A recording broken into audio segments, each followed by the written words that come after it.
ఈనాటి రోజులో ఈ అమ్మాయి ఎవరు?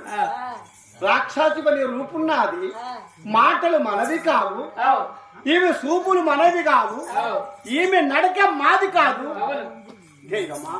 ఓ పరందామా, నేను అనగా నా కులసతని పళ్ళు బలములు భోజనానికి వచ్చి నీళ్ళ జాడలో వస్తేనే